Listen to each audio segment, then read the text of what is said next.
Hey, how's it going, guys? Shaq and Matt here with the Toasty Bros, and today we're going to be doing a $900 Mini ITX Gaming PC. It's been a while since we've done something in the Mini ITX form factor, but we're very excited to put this one together. But before we get into that, let's hear a word from today's sponsor. Today's video is brought to you by GVGMall, an online marketplace to gain access to some really awesome discounted game keys, and more specifically, Windows 10 licenses. And if you're interested, use the link down below and buy the Windows 10 Pro activation using our code TB20 to get 20% off. All you have to do to activate Windows 10 license is buy the key by using code TB20 and then throw the Windows 10 key into your Windows 10 activation on the system you wish to install it in, and boom, you have activated Windows 10 and you no longer have to look at that horrible watermark in the bottom right corner. So thanks again to GVGMall for sponsoring this video. Let's get right into the video, shall we?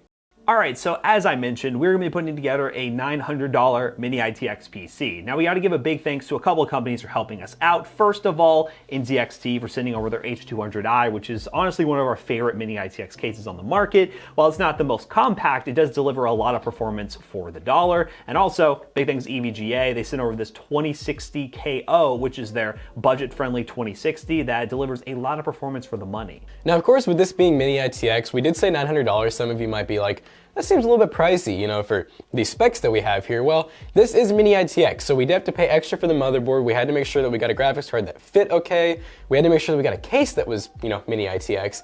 And obviously, you're spending more money on getting those smaller form factor parts. Luckily, this case is pretty cool. It features a full-size basement for the power supply, so you don't have to worry about going Mini ITX with that. And really, all the other components fit just fine in this case, besides the motherboard. And speaking of those components, how about we go ahead and talk about each individual part and how it makes up this $900 Mini ITX PC. Alright, so we actually decided to go with the AMD Ryzen 5 2600. This is a really good 6-core, 12-threaded processor, really good for streaming, gaming, really all of your essential stuff.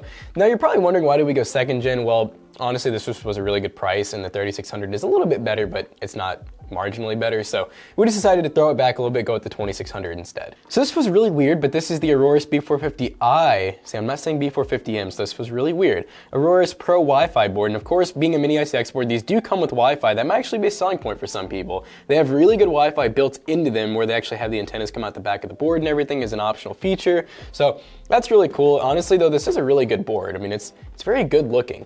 And it's Mini ITX, so it's gonna be nice and cute inside of this case. So we've actually never seen this before. I don't even know if I knew that like Thermaltake was really in the RAM realm, but this is Thermaltake Tough Z1 RGB RAM. So we got 16 gigs at 3200 megahertz. The deal that we got in this was just like insane. I think we paid around $70 for it. We were looking at the usual brands like Team Group and Corsair, and honestly, those are great brands, but this one was just a little bit cheaper, and we were trying to like really budget this as good as we can since Mini ITX, and this just felt right. Now, speaking of that graphics card, this is the RTX 2060 KO. Now, this was the first graphics card to release with the KO SKU that basically made the 2060 MSRP $299. Now, when we looked on Amazon, it was actually a little bit more expensive, around $310 to $319, which is kind of weird, but could just be a stock issue. But coming in at $300, this is a really awesome 1080p high refresh rate graphics card, and also you can step up to 1440p if you want to, and it also looks really nice. This has a backplate, it's a 2-fan, so it's not super big, or it actually fit really nicely in this case, and it's honestly a great option if you're looking to get in some ray tracing on a budget or just get a really awesome graphics card for the money. Now for storage, we have noticed there's kind of a price increase on M.2 storage right now, which is kind of weird, but anyways, this is a WD Blue M.2 500GB SSD. Normally we go with something like the Crucial MX500, which is a really good option as well, but Western Digital makes some really awesome SSDs. This is gonna be more than enough to get Windows installed in a couple of games. You can always expand with more SSD storage in the future, or up for a 1 terabyte if you want to, but for this build, 500 gigabytes will be more than enough.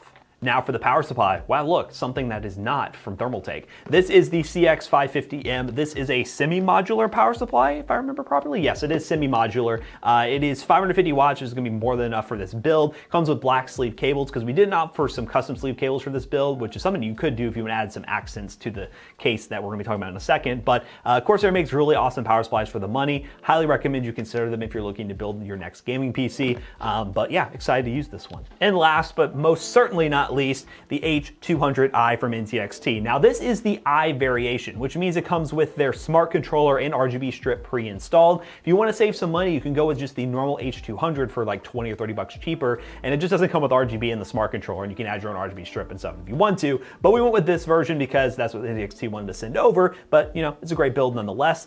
This is the white version, which we haven't used that much, but I personally like the white version. I use it in my case at home with the H500, so very excited to build in this thing again. It's been a little while since we've done it, and I'm very excited to see what kind of performance we can get out of this $900 Mini ITX PC.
Alright, ladies and gentlemen, now that we have this beautiful Mini ITX PC all put together, let's talk about those benchmarks real quick. Now, this PC actually performed very well in the games that we tested, which are Call of Duty Modern Warfare, Overwatch, Shadow of the Tomb Raider, and Tom Clancy's Rainbow Six Siege. In Call of Duty Modern Warfare, on pretty much max settings, we were getting well above 60 FPS on the Rust map, which is known to be a little bit poorly optimized compared to some of the other maps in the game, or it's just a little bit more demanding than the rest, but nonetheless, the 2060 was the bottleneck in the situation, which is not a bad thing. You really want your graphics card to be the main point where you could upgrade in the future, and showing that the Ryzen 5 2600 could handle a better graphics card compared to the RTX 2060 is actually a really good sign. The RTX 2060 is definitely no slouch though, expanding into other games like Shadow of the Tomb Raider, where you see the GPU being pushed to its absolute limits and still getting really respectable numbers, not really having any problems. This is kind of a great example of a AAA title. At a $900 price point, you really should expect to be able to play AAA titles at 1080p high settings,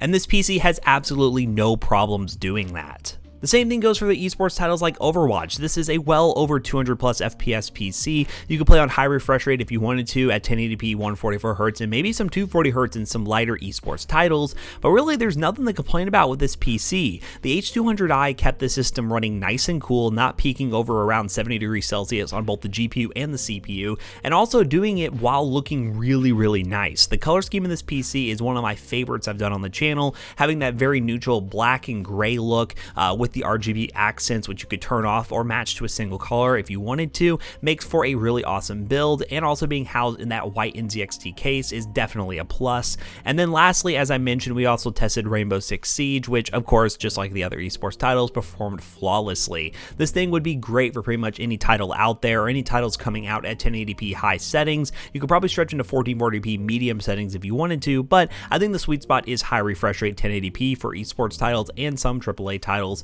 and then eventually expanding into 1440p if you feel like wanting to, well, dive into some better visuals compared to 1080p. So overall, I am very impressed with this computer and the performance that it delivers for the price, while be it also Mini ITX, you can take it around anywhere you want to go. So how about we go ahead and bring in Jackson to wrap this video up real quick and give his thoughts about this PC. Okay, so as you guys expected, this is a really good matchup. There's really no bottlenecks here. The 2060 KO with that 2600, I mean, they even start with the same numbers. I'm starting to think there's a conspiracy going on here. They just make sense. Now, obviously, with a 2600, you could get like a 2600X if you want a more overclocked version, or you could get a better cooler in this thing. This thing actually supports a liquid cooler if you wanted to. It's actually a really well-built Mini ITX case. You could overclock that 2600, but in all honesty, the performance for the money is really good. Absolutely love the 2060 KO. Very well-built card for the money at around $300. It's a no-brainer if you're looking to get into 1080p high refresh rate and maybe 1440p at like 60 FPS. So highly recommend this PC, and the small form factor is great for traveling. It's an awesome build overall. It's portable. So don't forget, if you want to buy any of these really beautiful parts, use the links in the description down below. They are affiliate links, so they do help us out. And don't forget to like, comment, and subscribe as well. We'll see you guys in the next one. Why'd you just take that from me though? Do you normally say that? Yeah, I'll see you guys in the next one. I don't think you usually say that. Well, I'm gonna say it this time. Goodbye. I said it. I took it that time.